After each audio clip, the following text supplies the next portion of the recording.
Today, only 2.5% of water on Earth is fresh water. Today, 10 million tons of waste is produced every 24 hours. Today, 50% of people live in cities. Tomorrow, we must ensure that 9 billion people have access to high-quality drinking water. We must give waste a second life, and we need to plan and develop sustainable societies together. Resources are not everlasting. What is everlasting is the audacity and the ingenuity of all. The resource revolution starts now. The resource revolution starts here. Are you ready?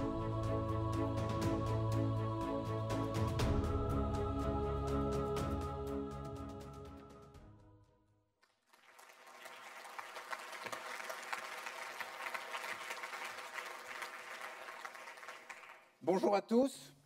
Good morning, everybody. Merci d'être avec nous ce matin. Thank you for joining us. Merci d'être là pour la première édition de la Révolution de la ressource, plus exactement de Resource Revolution Tour. Aujourd'hui, nous allons essayer de parler de notre avenir. Je pense que nous vivons un moment passionnant. C'est celui d'être à l'aube d'une révolution. La révolution de la ressource. C'est une révolution qui sera à la fois économique, sociale, industrielle, écologique. Ce changement, de mon point de vue, nous concerne tous. Et en fait, cet avenir, nous allons le construire ensemble, dès aujourd'hui, et pour nous guider sur le chemin de cette révolution, je vous prie d'accueillir Marjorie Payan, who will step this way to moderate. Thank you, Jean-Louis Chaussade. Bonjour à toutes et bienvenue. Hello to everybody, welcome. Welcome to this venue to embark on the first Resource Revolution Tour together. Throughout the morning, we'll have entrepreneurs, explorers, experts of all sorts who will come and share their vision of the change with us for 70 minutes when we're going to start experiencing the start of this revolution together. We'll talk about concrete, tangible innovation and solutions to this future is going to be exciting. So welcome to you all again. Welcome to you all to this resource revolution. I've talked about explorers now. The person who's going to step this way in a minute is one of those. He's somebody who travels around the oceans with one single idea in mind, that is to bring forth concrete solutions without going into muddy waters of defeatist attitude. He bears a very well-known name, and he's trying to protect marine habitats the whole time. His name is Fabian Cousteau. Fabian Cousteau. Please join me. Thank you, says Fabian. Thank you, Marjolaine. Ladies and gentlemen of planet Earth, it's an oasis in space, isn't it? Hello to everybody. This is an oasis, our planet Earth. It contains all the resources that we all need to live. The fresh water we drink, the air we breathe. We live from fisheries. More than 2 billion people on planet Earth live from fishing, and 90% of our day-to-day products contain water, of course. It's the basis of our life on Earth in this universe, isn't it?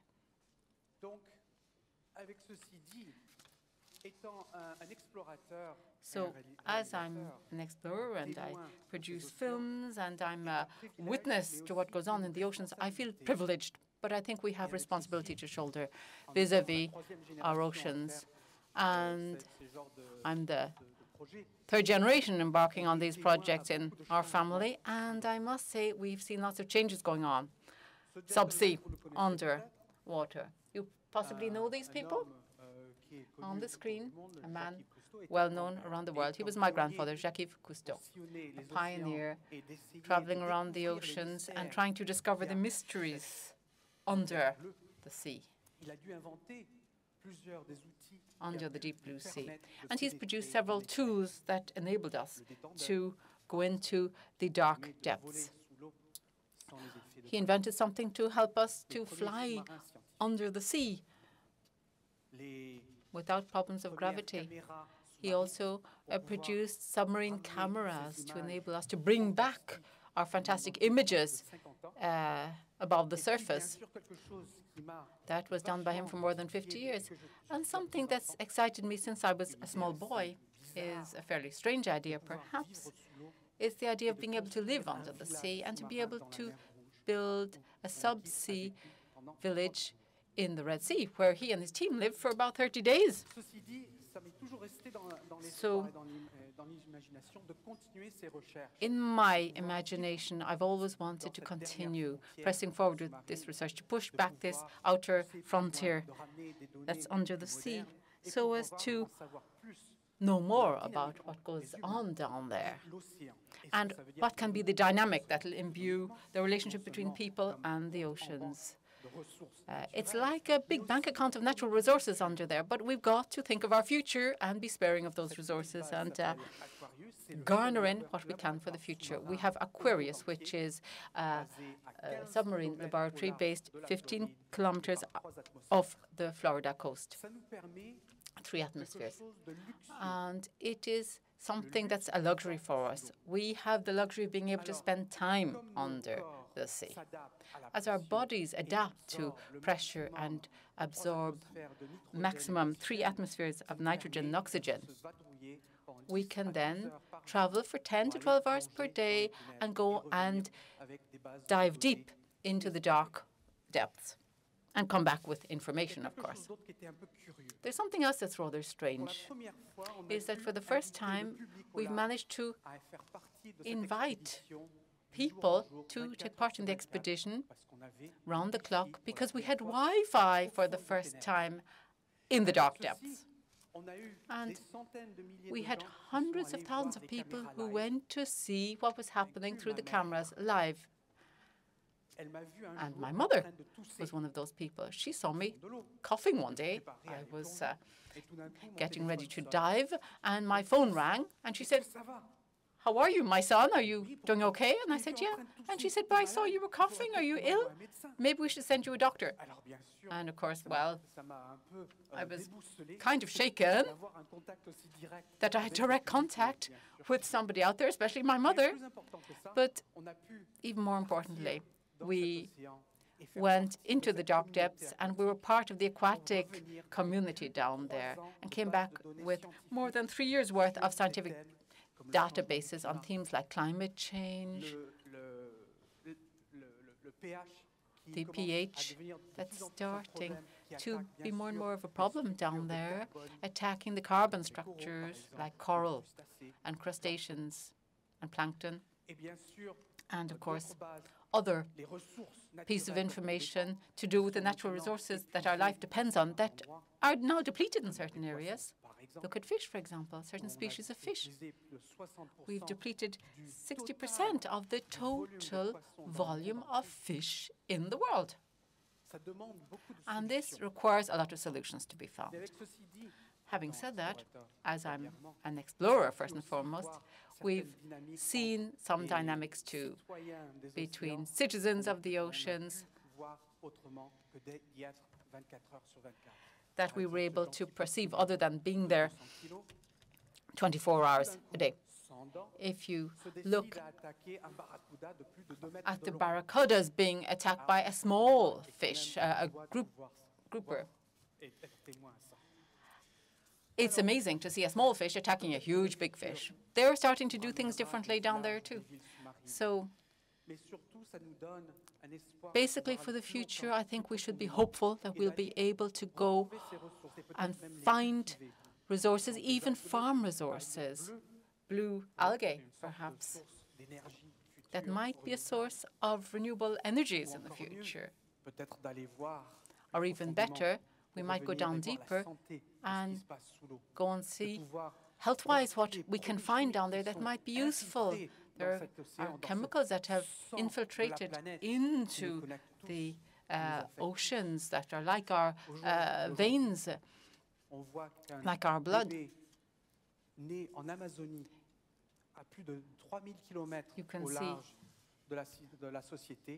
babies born in Amazonia these days with more than 250 chemicals in their bodies, and they're about 3,000 kilometers away from places that might have polluted. So these days, with our mobile devices of all sorts, we can communicate. And this generation has the ability to communicate and is especially motivated. For the last 10 years or so now, we've seen young people taking charge of the situation, going out to innovate, doing groundbreaking things, generating millions of jobs in so doing, moving towards a more brilliant future for mankind.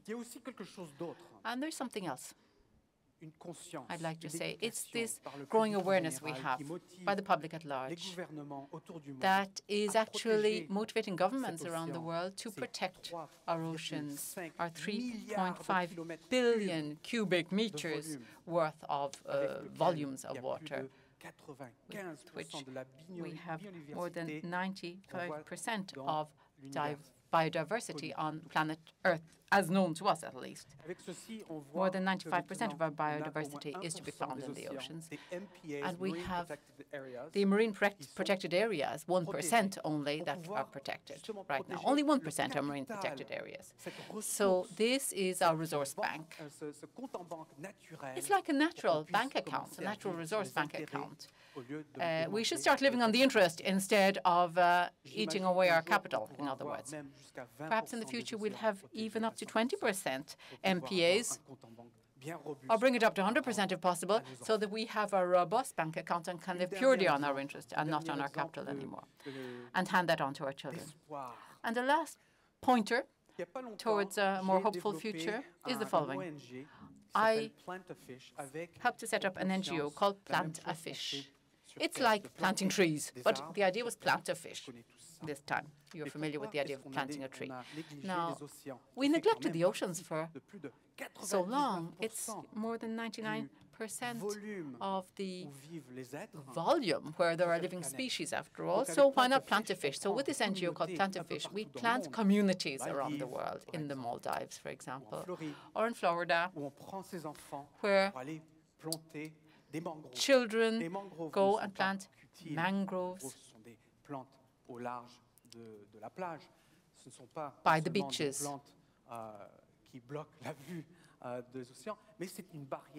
It's a natural barrier, see, the mangrove, against hurricanes. So also these areas act as nurseries, enabling more than 70% of crustaceans and fish and living species going to take refuge in the coral reefs. It enables them to grow to maturity, quite simply. And we have also managed to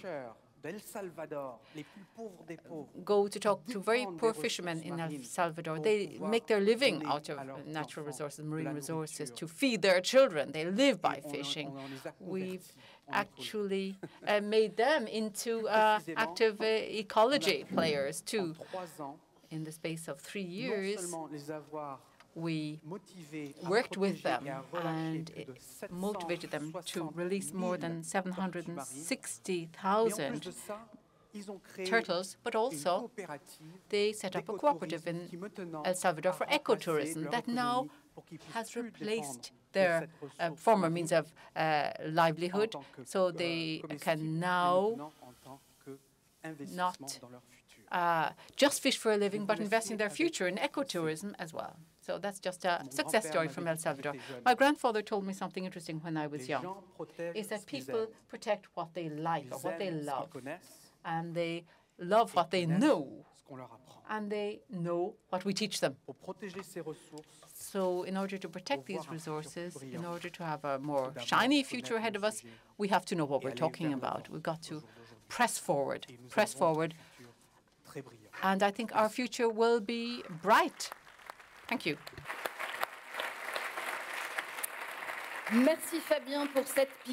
Thank you, Fabian, for giving us a booster injection of a sort and reminding us of these important data. And of course, sustainable development these days is something that is all about an alliance between things economic and things ecological. And that's the leitmotif of our next speaker, who is Diana Filipova. She comes from We Share. It is a catalyst in the share economy, in the collaborative economy. And via this, she is trying to plead in favor of proper use of resources, and she is in favor of citizens embracing the problems on the basis of the share economy. Diana Filipova, if you'd like to step this way.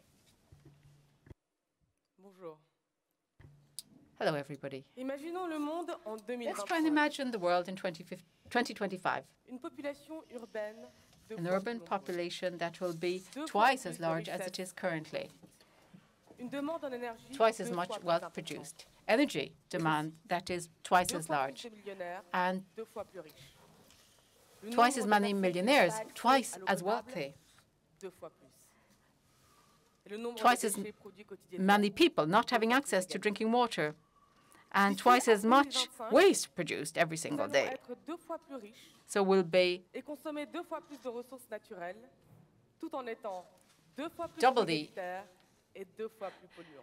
we will be doubly rich at that point in time, and we'll be polluting doubly. So we'll be twice as wealthy and twice as polluting. It's as if our natural resources were inexhaustible. We've been acting that way for so many centuries. However, we're walking on our heads. That's not the way to do it. If you look at the industrial revolutions that have taken place over time, it's not a natural order of things. It was individual and collective decisions that were taken that seemed to be reasonable and seemed to make sense at the time, seemed to be in favor of people's well-being and welfare, but it led to chaos, disorder. It's like the sword of Damocles hanging over our heads. NASA's projections about our civilization say that we're about to collapse. We're about to collapse because we are exerting pressure on our natural resources, and the rich are getting richer and the poor are getting poorer. So we've no choice. We've got to embark on this revolution, but not just a revolution in terms of turning the tables on the past or making sweeping changes. No, no. We're talking about creating upheavals in the way we think, in our mindset. We've got to think totally out of the box. And this new culture is the culture of preserving, optimizing, and recovering all of these resources that we cannot neglect anymore and cannot waste anymore. Here are four that I think are key. The first one is terribly abundant. It's our intelligence. It's all over the place. Thanks to social networks and technology, it's never been so easy to pool our capabilities. If we're all smart together, it can open the door to finding solutions. We've got to stop fighting with each other, stop with these standoffs. We've got to stop creating artificial barriers. We've got to all work collectively together. And this Franco-Japanese engineer understood what it's all about. This is an ecological marine drone, an open-source, low-tech device. And it actually absorbs oil thanks to the combined force of wind and wave power. But this device was devised by a community, a crowdsource, really. It was engineers, everybody all together. It was crowdsourced. And it's an open source solution for the oceans, in favor of the oceans and their well-being. Let's talk about open source. Open source is really the cornerstone of what I want to talk about. That is free movement and free use of knowledge. It's the structure that makes it possible to bring forth our collective intelligence. The principle is simple. Knowledge is a common good, and it should be able to be taken ownership of by everybody without financial barriers that would be excessive. It's like Creative Commons. The idea is to share knowledge so as to engender even more knowledge, even more creativity. Even Elon Musk, the founder of Tesla Motors, knows that since June 2014, anybody can use their patent without any risk of being taken to court. So they're the immaterial resources. What about the physical resources? The third resource, it's the goods that have already been produced. Before producing new products and wasting resources, we should use the existing legacy or the capital we have fully. For example, look at car sharing, carpooling, so as to optimize the property we have. BlaBlaCar is European champion in carpooling. It transports 2 million people per month, and they don't own any single car, not one single car. And then there's the car-sharing service in San Francisco that thought that in 2013, according to the figures they had, their users generated savings of 30,000 metric tons of CO2 emissions. But we won't stop generating waste overnight. That won't happen. Each French person produces more than 450 kilos of waste per annum. But if waste is reused in one way or another and is put back into the production cycle, it can become a resource. This is the fourth kind of resource I want to talk about. When you can't avoid producing waste upstream, when you can't avoid it at source, you've got to reuse the waste that you've generated, or recycle it at least. And there's a 3D printer called Wafat that's made only using electronic waste. You may have heard of that. All these projects are key players in the cultural overhaul that we need so much. They're created spontaneously by people on the ground, and they are gradually changing into movements. Some people say that this is the embryo of a new paradigm, an economic paradigm that involves the collaborative economy, the circular economy, the product service economy, and the knowledge economy. These are the four pillars of the resource revolution. These are at the root of what could be a sustainable alternative production system. So the notion of an alternative sustainable system is here at the root of the Fab Labs. A Fab Lab is an area where things are open, and the public is provided with many different tools and facilities that are computer controlled. It's in the urban fabric, it's collaborative, and with these facilities you can create many objects, from the most basic project to the most sophisticated connected object. Upstream of production, the ambition is to consider sustainability, reuse, and repairability as key elements of the object's DNA. These objects are built in small series, they're scalable, they can be reused and repaired by anyone. This is facilitated by the existence of an international knowledge-sharing community that pools the designs, the blueprints on an open-source basis. And this, of course, leads to uncharted territories when it comes to building and reusing many different kinds of objects. I, for one, am deeply convinced that these initiatives are the very beginning of an alternative sustainable production system. But we have to be honest about this. This is just a nascent movement. It's going to take a few years before this actually accounts for even a small part of our production requirements. In order to achieve the shift towards a global sustainable system, we need those people who now control industrial organizations and waste management operations. We need the large corporations and the public authorities in order to initiate a large-scale transition. We need those people who are not used to agile change. So how can we get them moving? How can we urge them to invest colossal amounts of money to overhaul a whole system which is pretty efficient? Well, in their regard, from their point of view, it's pretty efficient. Well, the good news is that these economic paradigms that I showed you hold considerable potential in terms of savings.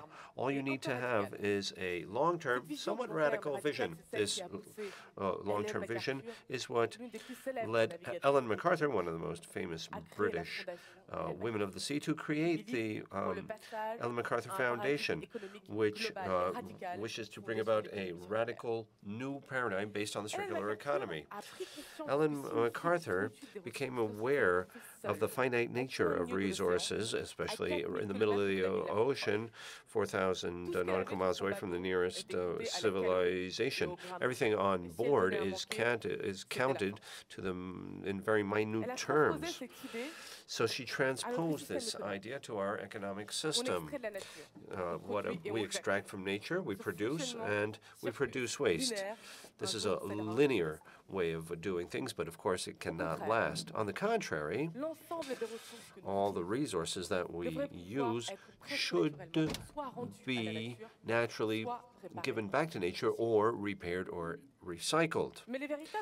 But the Ellen MacArthur Foundation is very pragmatic. In her latest report in 2014, she presents an action plan. The economic potential is, listen to this, $500 million in net profit, 100,000 net jobs created, and avoidance of 100 million tons of waste recovery within 5 years.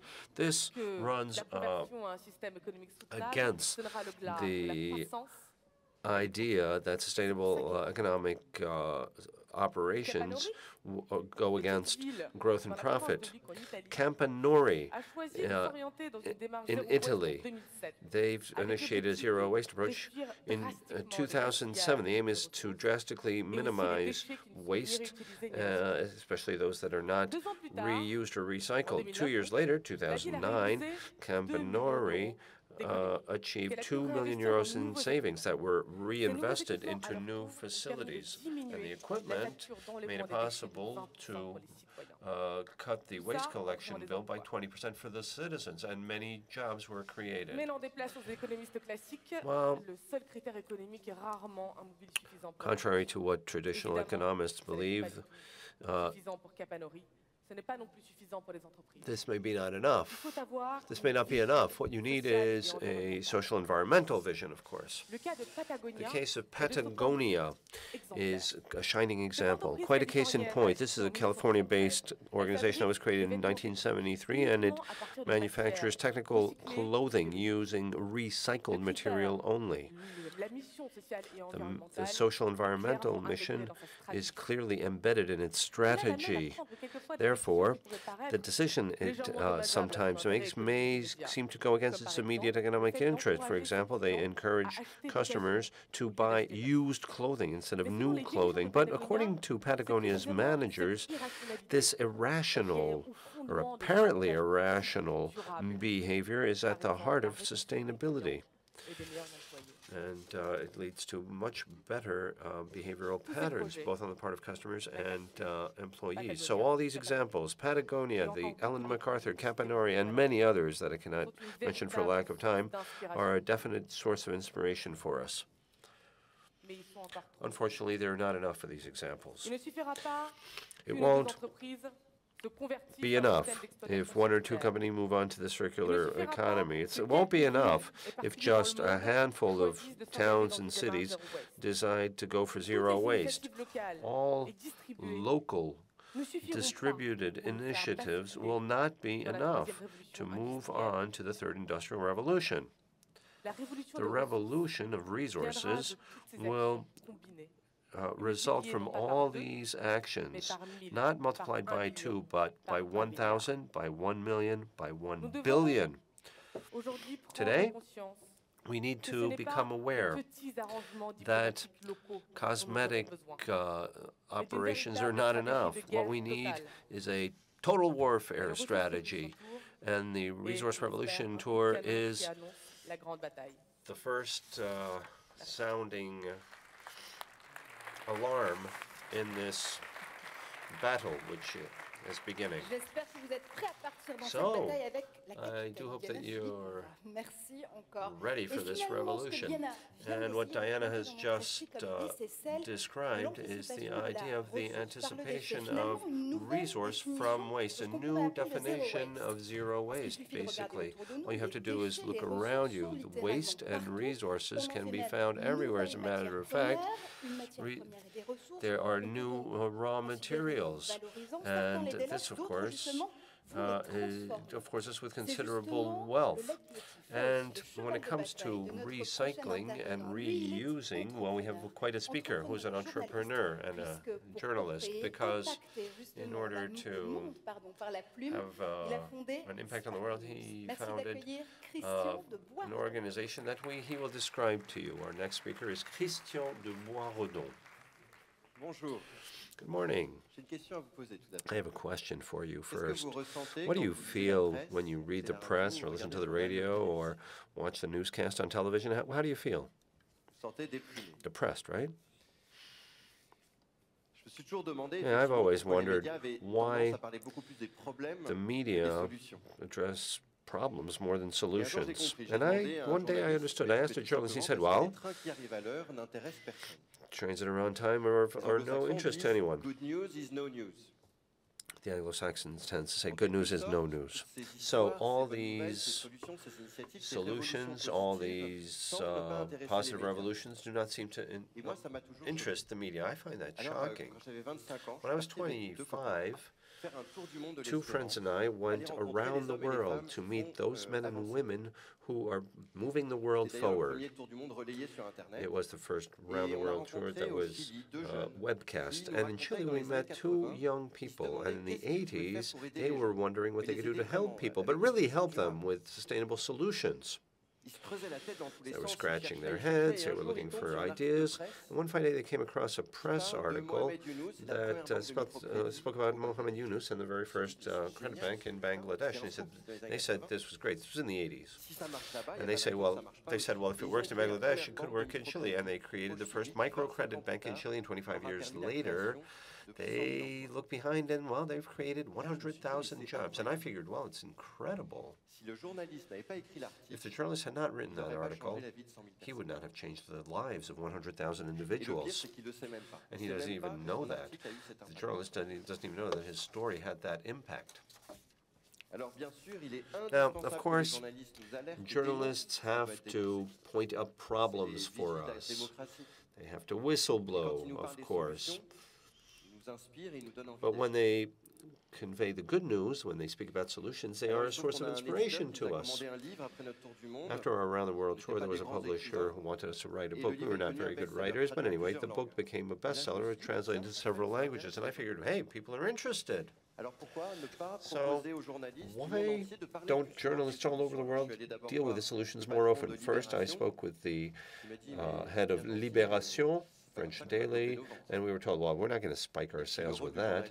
And then the role of the journalist is to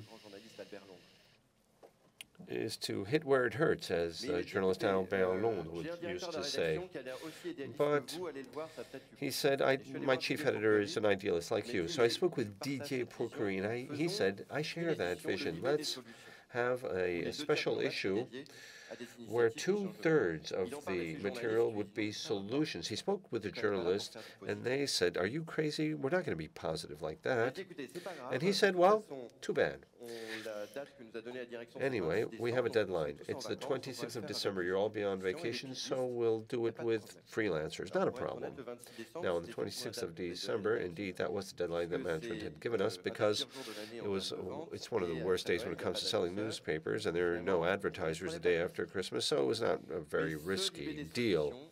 But this Libération with solutions happened to be a bestseller. And the chief editor said, well, it was funny because when they came back from vacation, the journalist said, it was an interesting issue, you know?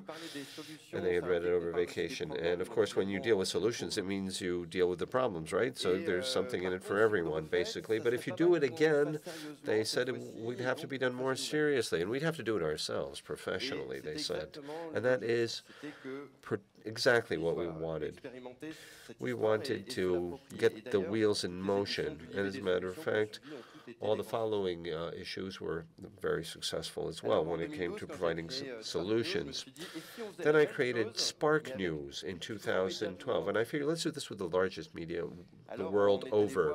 So we spoke with the chief editors of Le Monde, the Times of India, the Sunday Times, the Stampa. We spoke with people in Japan, in Brazil, in China, and I said, well, listen, we're going to have this great big program. You are going to share your top 2 stories with us. We're going to pool everything. It'll be a great big collaborative effort. Now, on the same day, all together, we shared 8 pages of solutions in 40 different media with 100 million readers who discovered all these positive resolutions and that were a source of inspiration. So, the chief editors and the journalists who contributed to the program did not know one another. And we figured, oh, what a shame, because they came up with a great international collaborative project. So we brought them together here in Paris at the head of AFP, at the headquarters of AFP. The head of AFP wanted to, meet with his clients. It was a good idea to speak about solutions. And for 3 days, we exchanged, we shared, and we worked on the future. Some people told us that in the first edition, it was very difficult to find journalists who were ready to work overtime to write additional articles. And in the second edition, they all wanted to volunteer, and it was difficult for me to shortlist those who would be contributors. One journalist said, from Switzerland, we very seldom get so much feedback from our readers. We sold very well. And the people from the editorial desk said, well, we have to deal with solutions on a daily basis because that is what our readers expect from us now. And altogether, they said, well, it's fine to have this Impact Journalism Day, but if we had a weekly chronicle with 100 million people working in collaborative mode, that would be a pretty good idea, too. And what's incredible in this story is that these are people who did not know one another. They were involved in a collaborative project. There was TV, radio that joined us now, and now we're looking at another program. And what is really flabbergasting is that all these resources that seemed uninteresting not only boosted sales, but they are a source of inspiration and they urge us to act. I'm quite fortunate because most people in their jobs have to handle problems. I deal with solutions. I'm very fortunate because I have a great team, and every day we're very happy to discover many different things because we have correspondents in media worldwide, and you can speak about initiatives to us. We'll be glad to convey that in our media. We chose a few because we find it necessary to share. The first is the story of a Dutchman. He realized that there was 1 billion people who have no eyeglasses, because in their villages there are no eye doctors or opticians. And he said, what if we invented universal glasses that anybody could wear? Everybody just, guffawed, everybody made fun of him. How can that be possible? But he had this idea in mind, so he did some research work, and he realized that there were universal glasses, and there have been since the 19th century. There was a patent, but that was totally unused. Now, of course, the patent no longer held. It became public. And these are glasses with 2 different layers, and when you slide the 2 lenses one over the other, it adjusts your eyesight. Costs $4. Now we publish this in 40 Impact Journalism Day partner papers, and it was read by our partner in Singapore. And there's one individual who said, well, this is absolutely incredible. We were asked to bring people together, and they're considering a pilot project that could have an impact on tens of millions of people right now. So once again, this was an unused resource. The media picked it up, and it has generated considerable potential at this point. Hopefully there will be an impact. Another story, an American startup that produces plastic using carbon drawn from the air.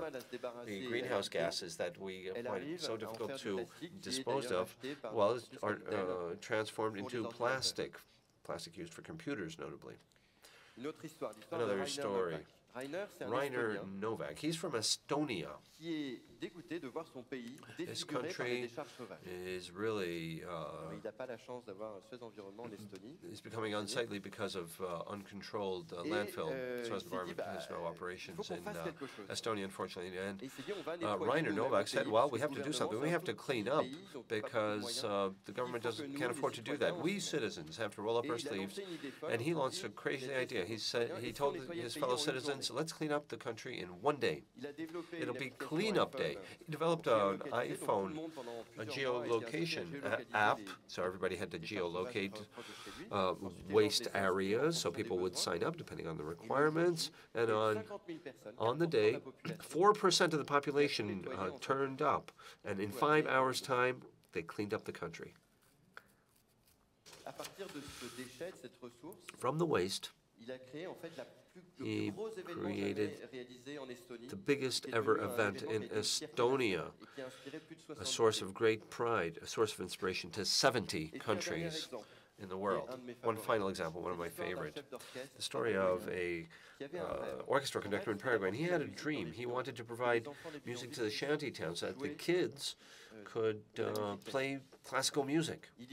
So he goes to the shanty towns and he meets with a person there who says, are you out of your minds? The violin costs more than a home to these people. Even if you had the money, it wouldn't work.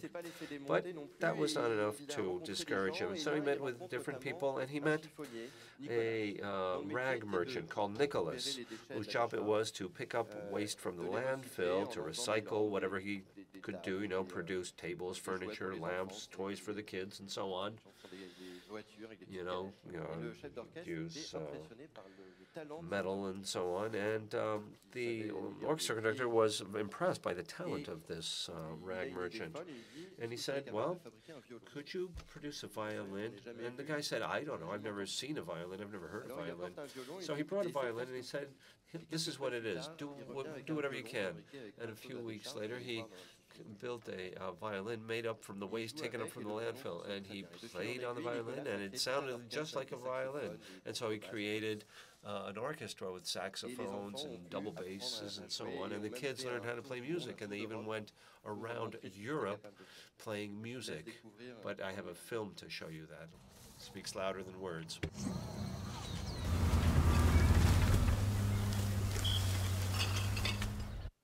Me llamo Juan Manuel Chávez, más conocido como Baby. Tengo 19 años y toco el cello.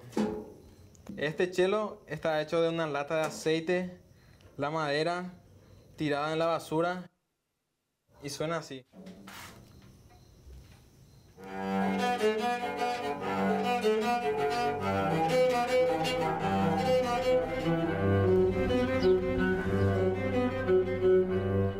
Fabio ya me trajo ya un violín, no quería para hacer ese. No pensaba antes que yo voy a hacer ese instrumento. Y me siento demasiado feliz cuando estoy viendo a un niño que está tocando un violín.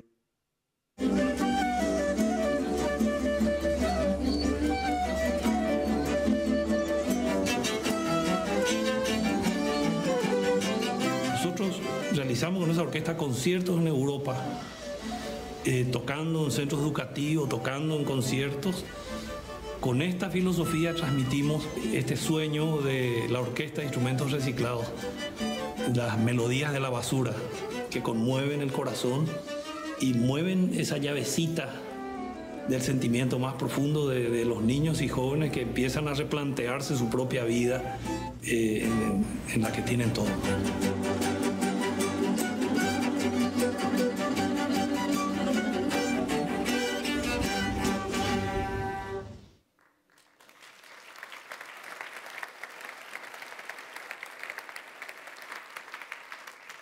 The story of this conductor teaches two lessons. The resources are available, and we also have the talent. The second lesson we can learn is that this conductor, told Nicholas that he had a talent, but Nicholas didn't know that. And that's our role. We have to develop our talent, we have to reveal our own talent, but we also have to reveal the talents of other people, our children, the people we work with, our friends, and the people all around us. So there you are. Now, if you're ready for the Resource Revolution tour, whether it be human, intellectual, innovative, or whatever, I suggest you board the train. Not the train that will make it on time, but the train that is early on its time. Thank you.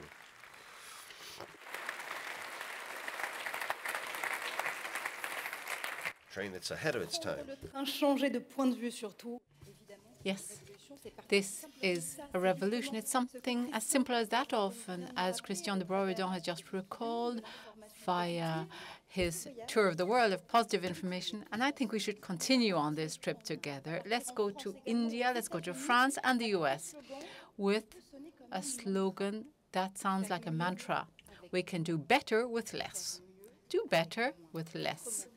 4 words that are fleshed out with meaning when the advisor on innovation and leadership starts to implement it all. And this is Navi Raju, who is about to join us now. Bonjour, tout le monde. Hello, everybody. I grew up myself in Pondicherry, a former French colony in the south of India.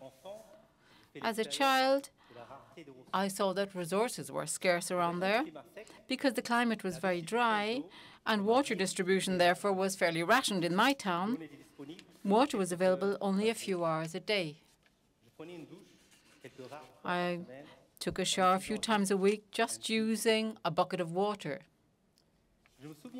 And I also remember that we never threw away anything. We always found some clever way of extending its service life. That was for everyday products. We made them live longer. People who sold shoes didn't just sell them, but they also repaired them. I also learned that it was possible to convert waste into something useful.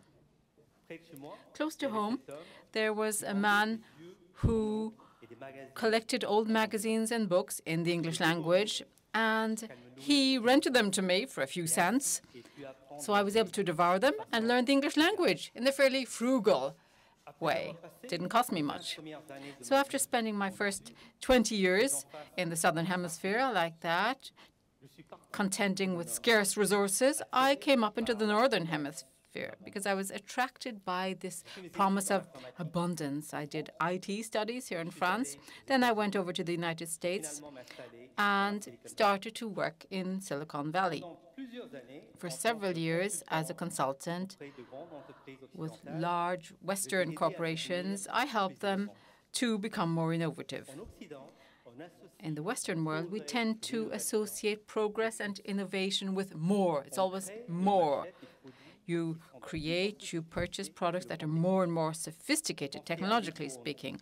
Look at iPhone 5, 6, maybe 7 shortly, 8. Why not? Since the Industrial Revolution in the Western world, we've been believing that if we want to do more, it means we will be doing better. If we do more, we'll be doing better.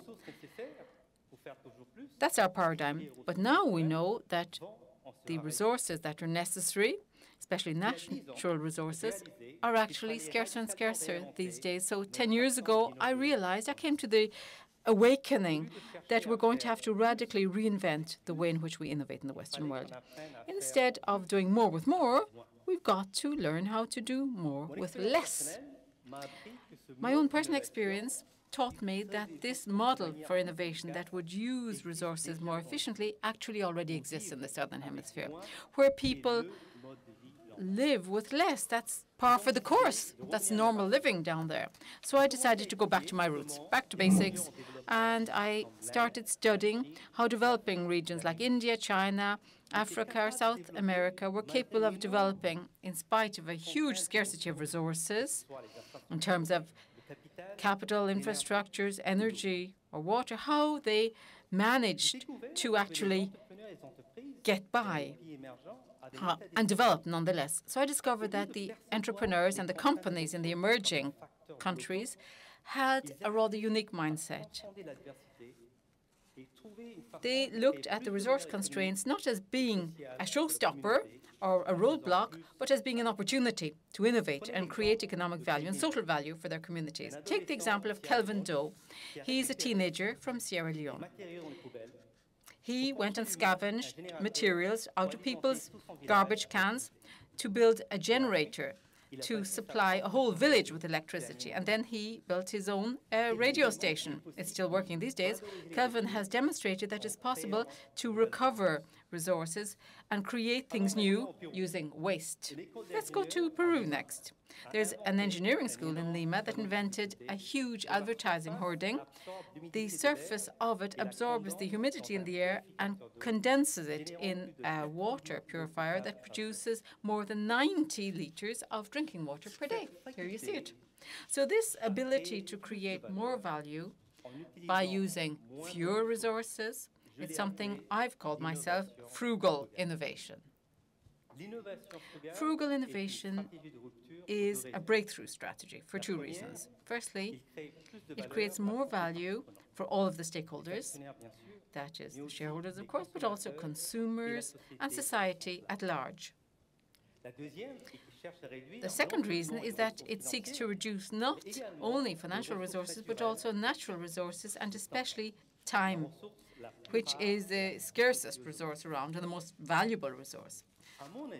And it's by doing these two things, fewer resources and more value, that we will succeed in the resource revolution. This revolution is already well underway in the emerging world, but it's now expanding to encompass the mature economies as well.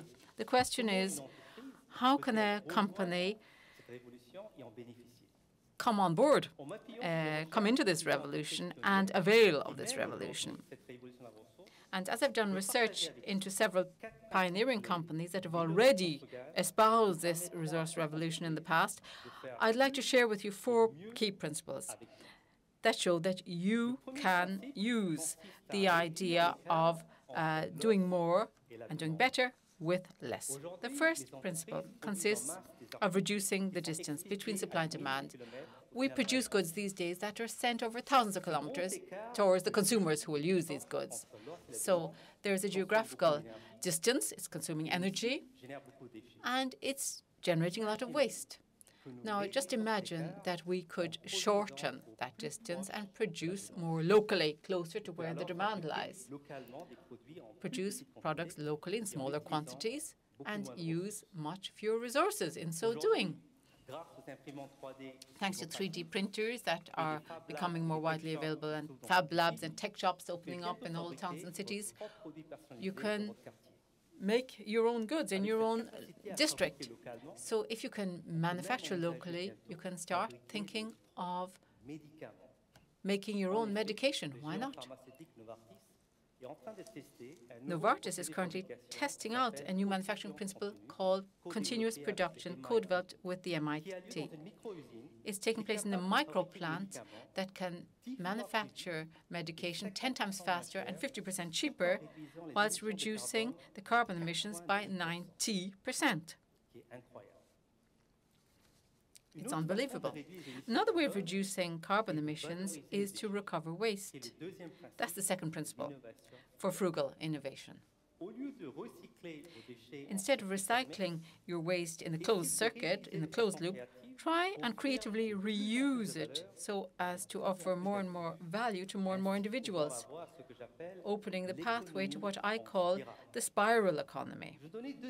I'd like to give you a couple of examples to show you how it's possible to increase the value of waste in an exponential way.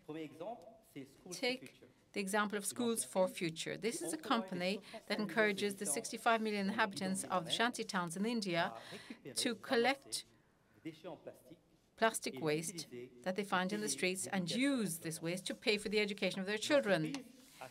The company purchases, recycles, and resells the waste and uses the money generated so as to set up schools in the shanty towns.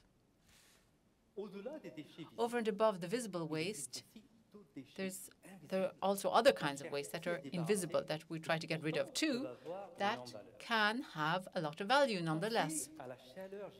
What about the heat generated by millions of servers and data centers? Instead of reusing that heat, we try to dissipate it by cooling the data centers. That requires even more energy, doesn't it? So it's absurd. So Paul Benoit, who's a Polytechnique graduate, he launched Carnot Computing, which is a startup company which manufactures digital radiators that use the heat produced by the microprocessors inside so as to heat homes and offices. It's really very ingenious, isn't it? And there are several proofs of this kind of thing all around the world. That's the third principle I'd like to talk about in terms of frugal innovation. The idea is to use abundance to overcome scarcity. Instead of reinventing the wheel, use the resources you already have to meet your needs. Take the case of Africa, for example. 80% of Africans don't have a bank account, but 80% of Africans don't have access to electricity either. However, 80% of Africans do have a mobile phone. So in Africa, you find several innovative solutions available, availing of the possibilities offered by mobile connectivity, so as to overcome the lack of basic services like bank accounts or energy. In Kenya, there is the M-Pesa mobile service that enables individuals to send or receive money via their mobile phone without having a bank account. And they now use their mobile phones to pay for services such as solar energy, solar power, on the basis of their actual daily consumption. This ability and this principle that consists of overcoming scarcity by using an abundant resource like connectivity and data, that can also be useful in other areas such as agriculture. My neighbor in Silicon Valley launched a startup company called G-Thrive using wireless sensors to collect detailed data on the soil conditions and then helping farmers so as to consume less energy and water, to help them to consume less energy and water whilst at the same time increasing their production, their output, and the quality of their products. So I've just touched on the three key principles of frugal innovation. We can all implement them. But in order to really make a go of frugal innovation, you've got to adopt a fourth principle, which is the principle of building up collaborative networks. The share economy, the collaborative economy, is mainly made up of consumers these days, exchanging and sharing data and also products and services among themselves. But what would happen if companies started to set up collaborative networks so as to enable them to share their assets and their resources? It may seem to be rather radical, but that's what's starting to happen. In Denmark, there are companies in the eco-industrial estate in Kalundborg that exchange their production waste and share energy and information just like a collaborative ecosystem by integrating their value chains in like symbiosis in the way these companies have massively reduced their carbon emissions and their water consumption. If this is possible on the scale of an industrial estate, can you imagine the huge, massive impact it could have on the scale of a region or a country if multinationals decided to share their assets and resources in collaborative networks? I've just expounded on the four main principles of frugal innovation that will enable all companies to do more and better with less. And I do believe quite sincerely that if all companies adopted these principles, we could together create a frugal economy, which would have as a driver human energy, because human energy is the most abundant resource in the world. In Indian philosophy, each human being has a certain amount of energy, energy centers called chakras. And if you activate these chakras, you can awaken your creativity and passion and find some meaning for your life. In order to create a real revolution of resources, I would like us to transcend this artificial division between the North and the South. And let's connect up individuals from all over the world so as to utilize our collective intelligence and our passion so as to co-create a global economy which in the future will be frugal, inclusive and sustainable. Thank you for your attention.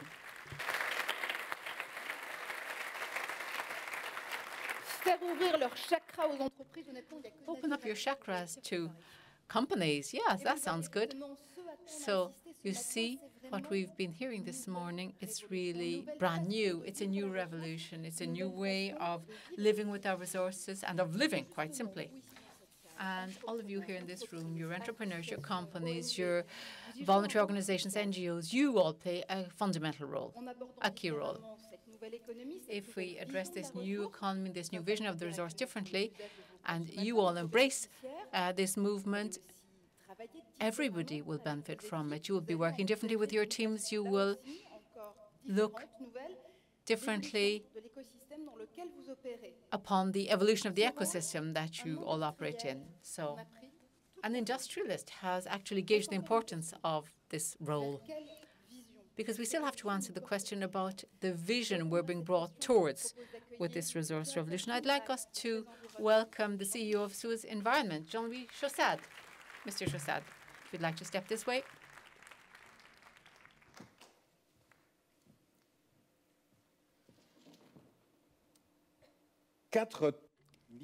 Thank you.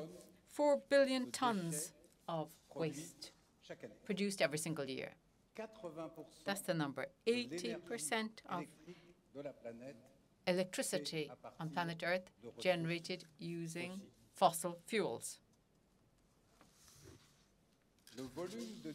The volume of waste on planet Earth is going up the whole time. Greenhouse gases are accumulating. Global warming is with us and it's fast-tracking. And global population is increasing too. Because in 2030, there will be about 9.5 billion people living on planet Earth.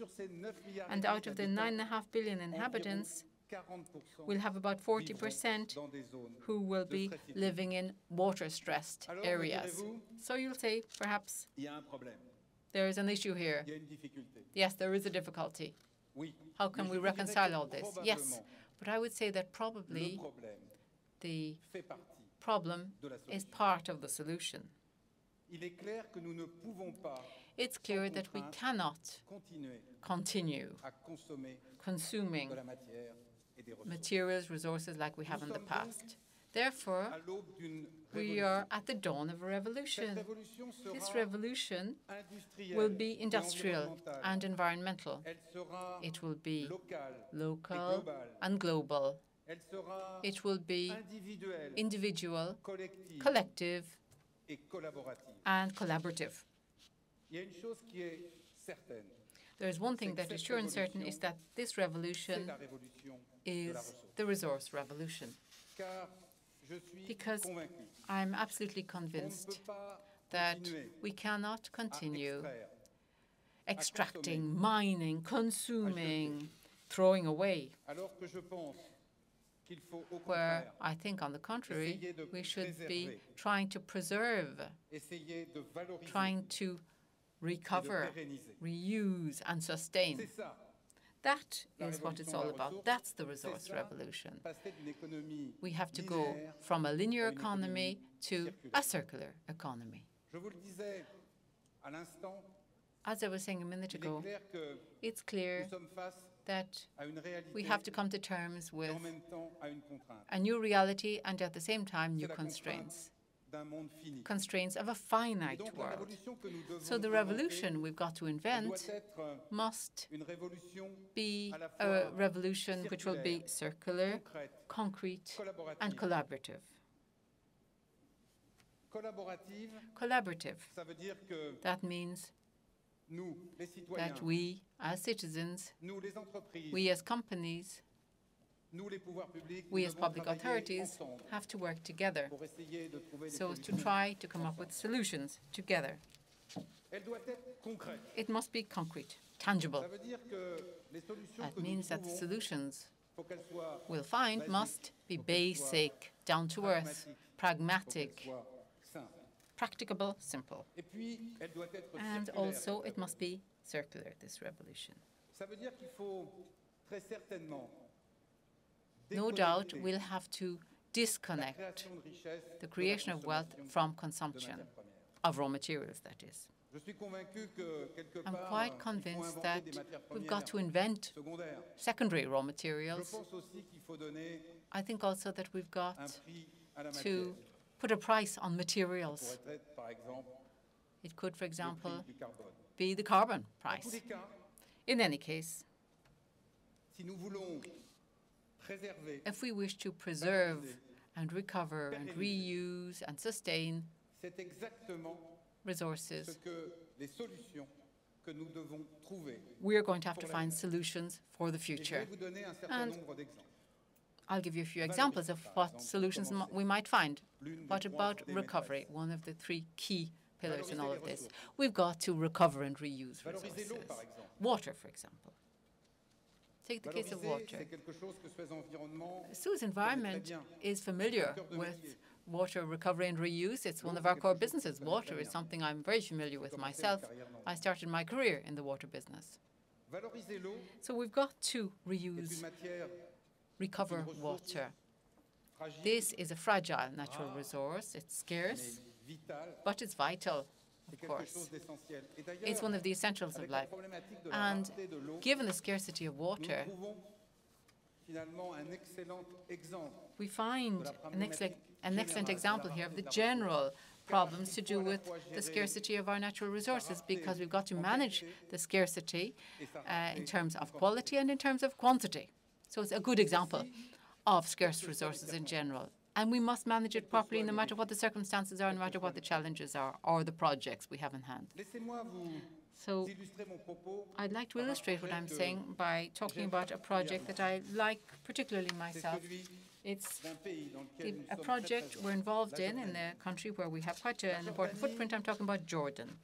Jordan, which is a country which is partly desert, 6 million inhabitants, a country where the population has considerably increased because of the conflicts going on. You see where it is on the map, of course, in Palestine, Iraq, Syria, and so on.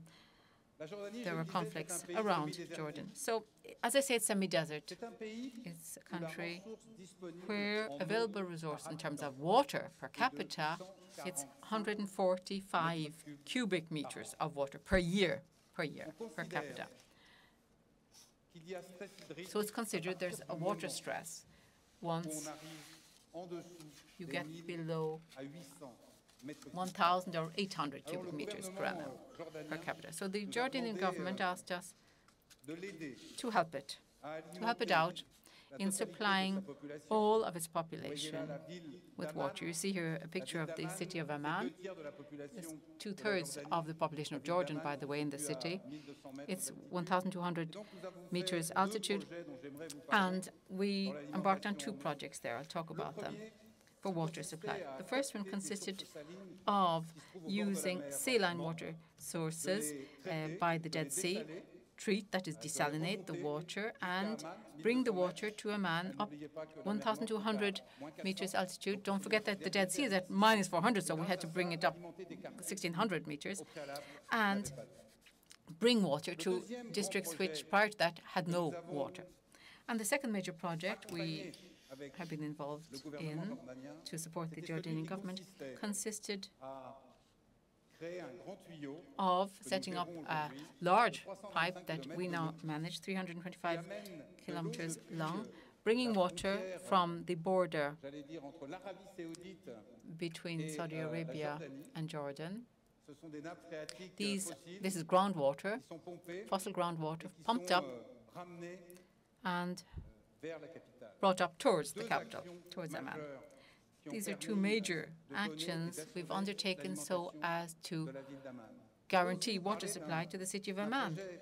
Another project that's very interesting that I'd like to talk about that we've been involved in is the reuse of wastewater. In a country where there is no water available or not much, it's essential to reuse wastewater for farming applications, for agricultural purposes, and also to supply water to the dams which are downstream of the city of Amman. This project consisted of building a plant called As Amra. It's a huge plant for wastewater treatment, treating all of the effluent from the city of Amman. And one of the characteristics of it is that it's totally standalone in terms of energy. In terms of energy, in a country that hasn't got energy, quite simply thanks to the production of biogas in our plant, and that gas is then used to generate energy, to generate power. It produces energy because through its geographical location we can turbine through the effluent and generate power, and that makes it a standalone entity. And additionally, the sewage sludges that are dried generate energy for neighboring villages. And that is a rather impressive example, I think, of what one can do when one embraces the circular economy in the context of scarce resources. This was just the example of water. But in order to succeed in this transformation and pick up this gauntlet, we've got, obviously, to use technology. We've got to do research and innovation. And that's one of the strengths also of SUEZ Environment. Now, of course, we're not involved just in water. We're also involved in waste management. And we shouldn't forget that the world of natural resources, as we said earlier, is a world where those resources are depleting. So we've got to manage those scarce natural resources as best possible and optimize their uses at the same time. That's highly important. But I think it's just as important to try to recover resources that are contained in our waste. And 4 billion metric tons of waste produced every single year, that, after all, is a huge source of resources. You may be thinking that we haven't really invented the recycling of waste, because it does go way back. If you consider our parents and grandparents, those were times when the things they no longer wanted to keep, or the waste, was recovered. There were these rag merchants of the past. In our modern-day world, where the population is growing significantly, one of the challenges that we have to face up to is the challenge of the industrialization of all these products and processes. It's absolutely necessary in order to move on to an industrial scale. Let me give you a few examples from the field of plastics. There's the bottle-to-bottle development, and there's the plastic-to-fuel development. Those are two developments that I'm particularly proud of, but I'd like to come back to plastics, strictly speaking, and the way in which they are produced and processed. In Europe, roughly 60 million tons of plastic are produced. Roughly 25 million tons are processed and 25% are recycled. If you take a look at this photograph, you can understand the simple message I'm trying to convey. 60 million tons of plastic waste equates with 2 meters of plastic waste covering the whole surface area of the city of Paris.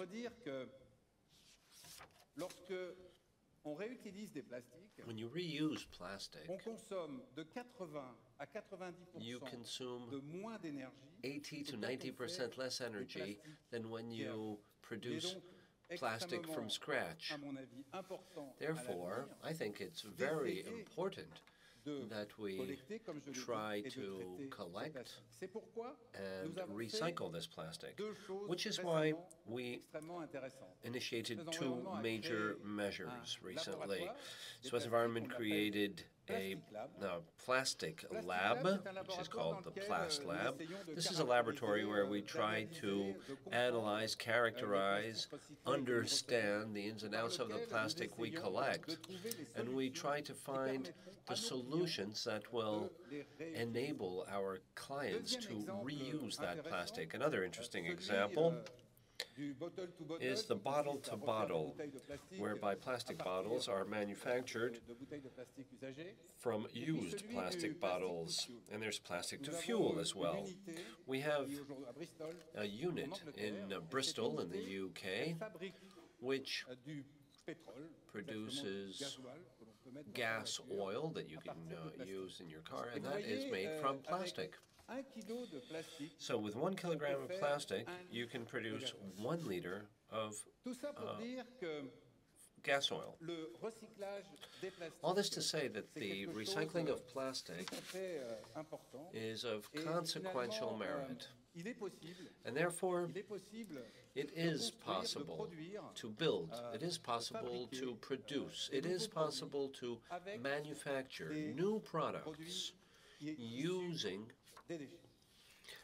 resources from waste. When you say that, you need to also say that a group like SUEZ Environment is changing businesses. We used to be water distributors. We used to be waste collectors. And little by little, we are becoming resource managers. Resources used to be abundant in the past. They are scarcer today, and moving forward, they will become more and more valuable. Therefore, we have no alternative. We must take part in this resource revolution. And not only that, we must shape that resource revolution. As you know, our group has a long-standing historical background, but there's one thing that's quite fascinating in all this, in that our group took part in all the major modern revolutions of our societies. We were at the heart of the revolution of hygiene in the 19th century. We were at the heart of the welfare revolution in the 20th century. And I believe that in the 21st century, we are going to be at the heart of the resource revolution society. As I often say, our businesses are changing and they are converging, which is why we cannot, and we are no longer, be water distributors who are just asked to supply good quality water to citizens. Our assignment, our mission, is to protect a resource that's becoming scarcer and scarcer. I'm talking about water, the resources of which must be protected, but the multiple usage of water also has to be appropriately managed. By the same token, in the waste business, we are no longer waste collectors. We are material suppliers. We supply secondary raw materials like wood, paper, ferrous, non-ferrous metals, plastics that I just mentioned a short moment ago. And we also supply energy, electric energy, steam energy, biogas,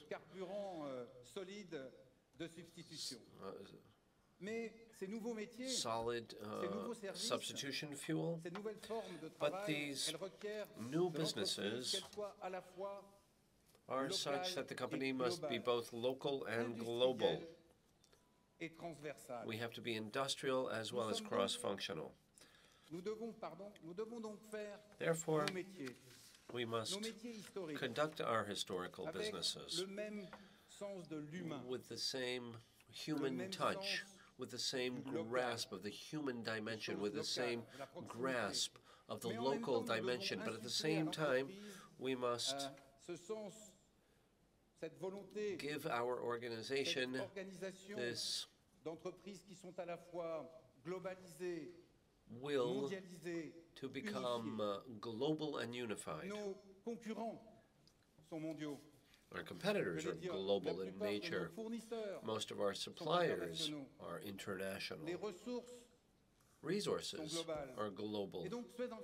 Therefore, SUEZ Environment must become a global organization, and that is why yesterday we would work under the banners of Lyonnaise des Eaux, Agbar, De Grémont, CITA. And today, we are converging. We are bringing together all these brands into a single brand. And this single brand is the symbolic expression of SUEZ Environment's will to anticipate and shape the resource revolution. We are at the dawn of the resource revolution. Dawn of the resource revolution. Dawn of the resource revolution. The revolution starts today. The revolution starts here. The revolution starts with you. The revolution will be circular. The revolution will be concrete. The revolution will be collaborative. Collaborative. Are you ready? Are you ready? Are you ready? Are you ready? Are you ready? And since every revolution begins at home, all SUEZ environment companies are now one. SUEZ Environnement, ready for the resource revolution.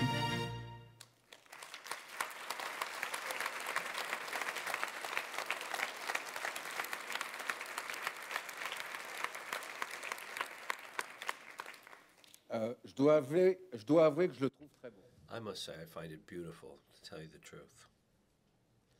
S'il y a une chose dont je suis sûr dans cette révolution de la ressource, there's one thing I'm certain about when it comes to this resource revolution, is that it's absolutely necessary for humankind. And at the same time, it's an astounding opportunity for our organization.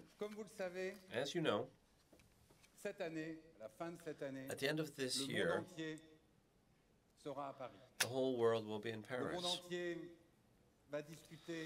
The whole world is going to discuss the evolution of the climate.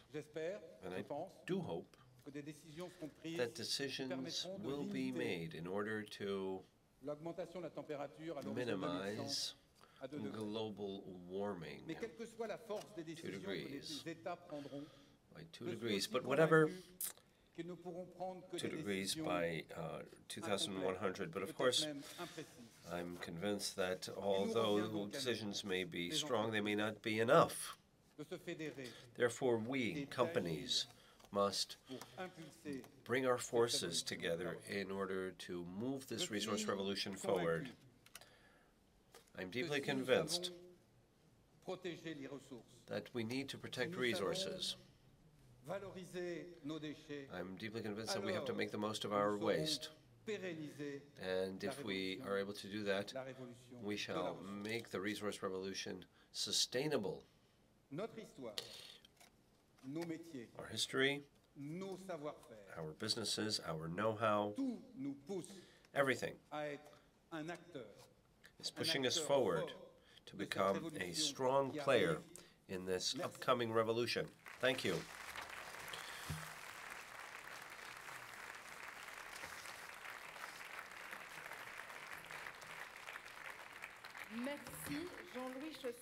Thank you, Jean-Louis Chaussade.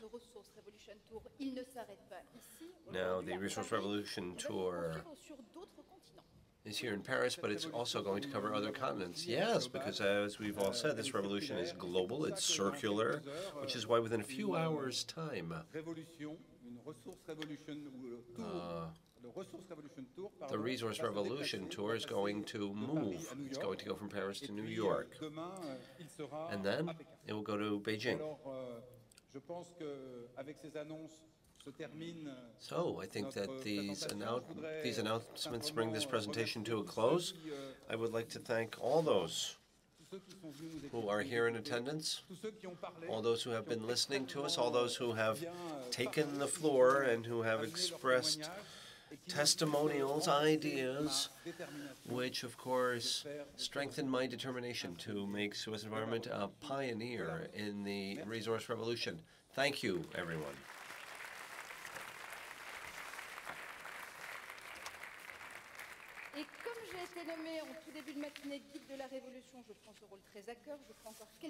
And since I'm the revolution guide, I'm just going to take a few minutes to give you some more information. The Resource Revolution Tour will be available on the event's website. In a few hours' time, we'll be in New York, and then we'll be in Beijing. And I suggest we now move to the luncheon. Thank you very much, ladies and gentlemen.